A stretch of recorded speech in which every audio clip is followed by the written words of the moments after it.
Le monde a vécu une semaine dramatique.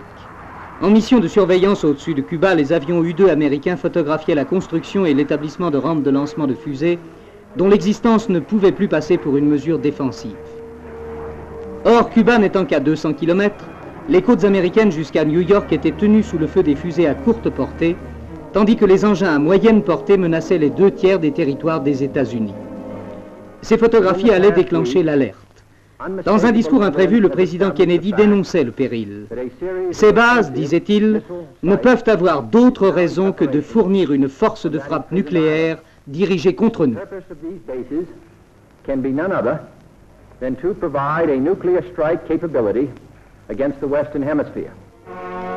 Il lançait en même temps le poids de la flotte américaine dans la balance en décrétant le blocus pour tout équipement militaire offensif à destination de Cuba.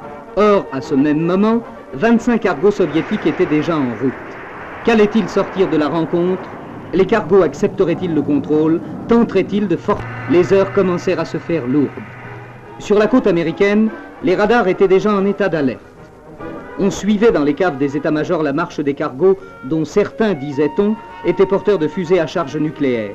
Or, les consignes étaient strictes. Si les cargos tentaient de se soustraire au contrôle et prétendaient continuer leur chemin, l'ordre était de tirer. C'est dans cette atmosphère que le Conseil de sécurité se réunit d'urgence. Plainte de l'URSS accusant les États-Unis de piraterie par la bouche de M. Zorin. Plainte de Cuba. Plainte des États-Unis par la voix de M. Stevenson.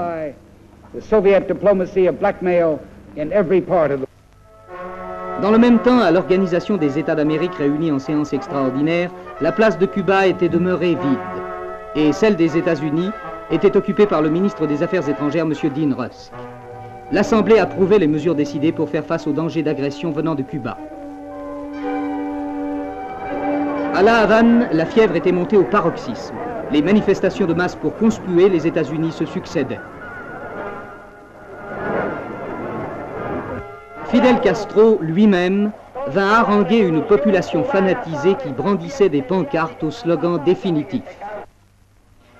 La mobilisation générale était déjà entrée en cours. On creusait des tranchées sur les côtes, les postes de DCA guettaient dans le ciel vide l'approche des bombardiers US et l'homme de la rue reprenait l'uniforme. De l'autre côté de l'Atlantique, diverses manifestations prenaient pour cible les ambassades ou les organismes américains. L'une d'entre elles, celle d'Alger, répondait à la toute jeune amitié Algérie-Cuba affichée depuis la visite de Ben Bella à Fidel Castro. Qu'allait-il sortir de cette fièvre dangereuse? À Guantanamo, la base louée aux Américains par Cuba pour 99 ans, plusieurs milliers de marines étaient arrivés en renfort.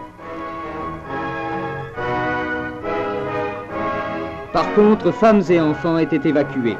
Tout était possible. Et puis, le miracle de la sagesse et de la fermeté eut raison de la fatalité des dangers en chaîne. Khrouchtchev détourna ses cargos et annonça la destruction des rampes. Reste tout de même Guantanamo dont Castro réclame l'évacuation. Mais l'heure du drame est passée.